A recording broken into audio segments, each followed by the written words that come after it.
इंसान का मुश्किल वक्त एक दर्पण की तरह होता है जो हमारी क्षमताओं का दर्शन हमें करवाता है। इस पूरे ब्रह्मांड में ऐसी कोई ताकत नहीं जो इंसान की इच्छाओं की पूर्ति कर सके, क्योंकि इंसान की इच्छाएं एक समुद्र के समान होती है जिसे कभी भी भरा नहीं जा सकता। इस संसार में मनुष्य किसी भी रूप में बड़ा नहीं होता, बल्कि मनुष्य के पीछे जो ताकत खड़ी होती है वह ज्यादा बड़ी होती है। जिस व्यक्ति के पास संतुष्टि नहीं है, उसे कितना भी मिल जाए वह असंतुष्ट ही रहेगा। स्वार्थ से रिश्ते बनाने की कितनी भी कोशिश करे वह कभी नहीं बनती, और प्रेम से बने रिश्ते को कितना भी तोड़ने की कोशिश करे वह कभी नहीं टूटते। जब हम स्वयं जीवन के शिल्पकार हैं, तो चलो हम अपनी मुश्किलों को हराते हैं, जीवन में मुस्कुराते हैं। जो मन को नियंत्रित नहीं करते उनके लिए वह शत्रु के समान काज करता है। कृष्ण ने दुष्टों को भी अपनी गलती सुधारने का मौका दिया, क्योंकि वह किसी मनुष्य को नहीं बल्कि उसके अंदर की बुराई को मारना चाहते थे। शब्द उतने ही बाहर निकालना चाहिए जिन्हें वापस भी लेना पड़े तो खुद को तकलीफ ना हो। जीवन में कभी भी किसी से अपनी तुलना मत कीजिए। आप जैसे हैं सर्वश्रेष्ठ हैं। बड़प्पन वह गुण है जो पद से नहीं बल्कि संस्कारों से प्राप्त होता है। पराये को अपना बनाना उतना मुश्किल नहीं है जितना अपनों को अपना बनाए रखना होता है। हमेशा छोटी छोटी गलतियों से बचने का कोशिश किया करो, क्योंकि इंसान पहाड़ों से नहीं बल्कि पत्थरों से ठोकर खाता है। रिश्तों को निभाने के लिए वक्त निकालिए। कहीं ऐसा न हो जब आपके पास वक्त हो तो रिश्ता ही न बचे।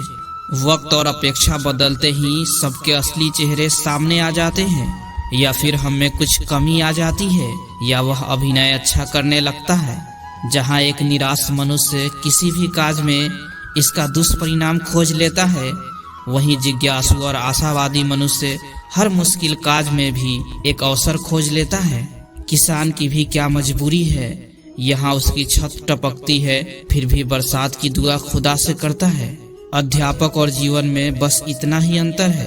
अध्यापक कुछ सिखाकर परीक्षा लेता है और जीवन परीक्षा लेकर कुछ सिखाता है। घमंड में डूबे मनुष्य को ना तो स्वयं की चूक दिखाई देती है और न ही दूसरों की कोई बात अच्छी लगती है। पीड़ा जब होती है जब स्वयं को चोट लगती है, वरना दूसरों के तो सिर्फ रक्त ही नजर आते हैं, उनकी पीड़ा नहीं। संसार को समझने से पहले स्वयं को कठोर कर लो, नहीं तो यह संसार कुचल के रख देगा आपकी हिम्मत को। सुगंध से हमारे कपड़ों का महकना कोई बड़ी बात नहीं। आनंद तो तब आएगा जब आपके आचरण से सुगंध आए। कथन तो मैं भी साधारण ही करता हूँ, बस समझने वाले इसे असाधारण बना देते हैं। सूरज कितना भी तेज हो क्या महासागर को सुखा सकता है?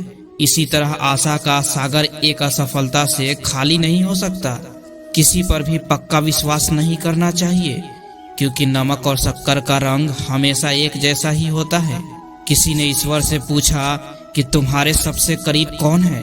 पता है ईश्वर ने क्या कहा? वह मनुष्य जिसके पास बदला लेने की शक्ति हो और फिर भी उसने किसी को माफ कर दिया हो। इस दुनिया में मैंने अपने काम से काम रखने वालों को भी देखा है। मैंने लोगों को बदलते नहीं बेनकाब होते भी देखा है। हमारी जिंदगी का सबसे बड़ा इस्तेमाल इसे ऐसे किसी काज में लगाने में है जो इस जीवन के बाद भी दूसरों के लिए काम आता रहे। इस संसार में सभी लोगों का मृत्यु अटल है, पर वास्तव में सभी लोग अपना जीवन जीते ही नहीं। मनुष्य कहता है जीवन मिला है अपने तरीके से जीने के लिए, वही मनुष्य सुबह होते ही किसी और के रास्ते से जीने चला जाता है। कठिनाइयों ने जो सबक मुझे सिखाया है, वह सबक एक एक शब्द मुझे हमेशा याद रहते हैं। अगर आप कामयाब नहीं हो रहे हो तो आपको जरूरत है अपने स्वभाव को बदलने की। हमारे जीवन में बुरे मनुष्य हमेशा अच्छा सबक सिखाकर जाते हैं। हमें हमारा रास्ता भी सही चुनना चाहिए, क्योंकि कभी हमारे इच्छित लक्ष्य रास्तों में ही मिल जाते हैं। सफल होने में आनंद तो तभी है जब सारी दुनिया आपको असफल करने पर जुटी हो। क्या आप जानते हैं इस संसार में सच्चे मनुष्य को हमेशा झूठे मनुष्य से अक्सर ज्यादा सफाई देनी पड़ती है। जिंदगी में वक्त हर बुरे वक्त को जरूर बदल देता है, बस अच्छा वक्त आने के लिए थोड़ा समय चाहिए। गर्व न करना कभी अपनी जिंदगी पर, किस्मत हमेशा बदलती रहती है। आईना वही रहता है, बस उसमें तस्वीर बदलती रहती है। इस जिंदगी में हमेशा एक बात याद रखना, मित्रता और आशीर्वाद में बस अपना मन साफ रखना। मुझे मित्रता करनी है इस समय के साथ। मैंने देखा है कि ये अच्छे अच्छों को पूरा बदल देती है। हर कोई चिंतित है मेरे ज्यादा बोलने से। जब तक जीना ना सिखा देती है यह जिंदगी, आपको मरने भी नहीं देती। कुछ करने की शुरुआत जीवन में ख्वाब देखने से ही शुरू होती है और वह ख्वाब पूरा करने पर खत्म। हमारे जीवन में खुद को पराजित करना किसी और को पराजित करने से ज्यादा अच्छा है। अपने मुसीबतों का कारण किसी दूसरों को मानने से आपकी मुसीबतें कभी कम नहीं हो सकती। अगर आप खुद को जिंदा मनुष्य समझते हो तो हमेशा गलत का प्रतिकार करना सीखो, क्योंकि सागर के लहरों के साथ लाशें बहा करती है, कुशल तैराक नहीं। जीवन में सदा काम करते रहने की आदत ही आपको सफल इंसान बना सकती है। जीवन के कुछ अच्छे पल आप अपने और अपनों के साथ गुजार लीजिए। क्या पता आपको फिर वह पल मिले या ना मिले। सफलता पाने के लिए एक रात काफी नहीं, इसे पाने के लिए बहुत रातों को जागना पड़ता है। जीवन में होने वाली गलतियों का उद्देश्य आपको बिगाड़ना नहीं, सुधारना होता है। ये जीवन के मायने हमें असली संसार के अनुभव सिखाता है। मनुष्य अपने सच्चे हृदय से जो दान दे सकता है वह अपने हाथों से नहीं दे सकता, और मौन रहकर हम जो कह सकते हैं वह हम अपने शब्दों से नहीं कह सकते। कड़ी मेहनत आपको वहां पहुंचा देती है जहां अच्छी किस्मत शायद आपको पहुंचा पाए। निंदा से घबराकर अपने लक्ष्य को न छोड़े, क्योंकि लक्ष्य मिलते ही निंदा करने वालों की राय बदल जाती है। चलिए एक कहानी सुनाते हैं जिससे आपके जीवन और आसान हो जाएगी। प्राचीन समय की बात है। एक राज्य में एक राजा राज करता था। उसका राज्य खुशहाल था, धन धान्य की कोई कमी नहीं थी। राजा और प्रजा खुशी खुशी अपना जीवन यापन कर रहे थे। एक वर्ष उस राज्य में भयंकर अकाल पड़ा। पानी की कमी से फसल सूख गए। ऐसी स्थिति में किसान राजा को लगान नहीं दे पाया। लगान प्राप्त न होने के कारण राजस्व में कमी आ गई और राजकोष खाली होने लगा। यह देखकर राजा चिंता में पड़ गया। हर समय वह सोचता रहता कि राज्य का खर्च कैसे चलेगा। अकाल का समय निकल गया, स्थिति समान हो गई, किंतु राजा के मन में वह चिंता घर कर गई। हर समय उसके दिमाग में यही रहता कि राज्य में पुनः अकाल पड़ गया तो क्या होगा। इसके अतिरिक्त भी अन्य चिंताएं उसे घेरने लगी। उसी राज्य का भय, मंत्रियों का षड्यंत्र जैसी कई चिंताओं ने उसकी भूख, प्यास और रातों की नींद छीन ली थी। वह अपने इस हालत से परेशान था, किंतु जब भी वह राजमहल के माली को देखता तो आश्चर्य में पड़ जाता। दिन भर वह मेहनत करने के बाद वह सूखी रोटी ही खाता और पेड़ के नीचे मजे से सोता। कई बार राजा को उससे जलन होने लगती।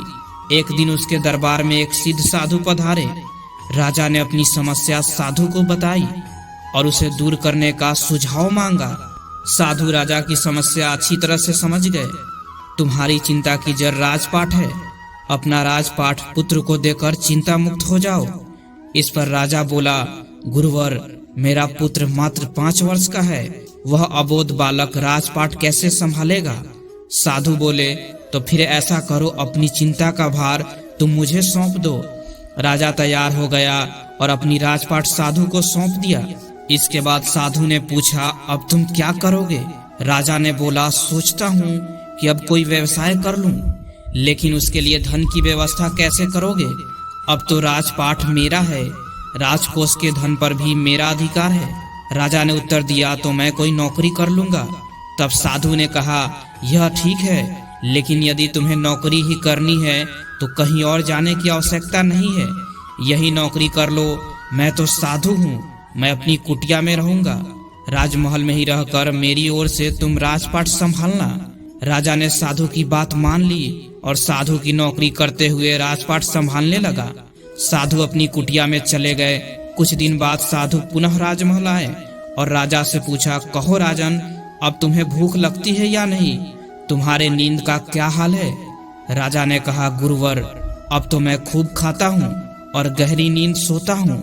पहले भी मैं राजपाट का काज करता था, अब भी करता हूँ। राजा ने अपनी स्थिति बताते हुए प्रश्न भी पूछ लिया, फिर यह परिवर्तन कैसे। यह मेरी समझ के बाहर है। साधु मुस्कुराते हुए बोले, राजन, पहले तुमने काम को बोझ बना लिया था और उस बोझ को हर समय अपने दिमाग में ढोया करते थे, किंतु राजपाट मुझे सौंपने के बाद तुम समस्त काज अपना कर्तव्य समझकर करते हो, इसलिए चिंता मुक्त हो। इस कहानी से हमें यही सीख मिलती है कि जीवन में जो भी काज कीजिए अपना कर्तव्य समझकर कीजिए, ना कि बोझ समझकर। यही चिंता से दूर रहने का एकमात्र तरीका है।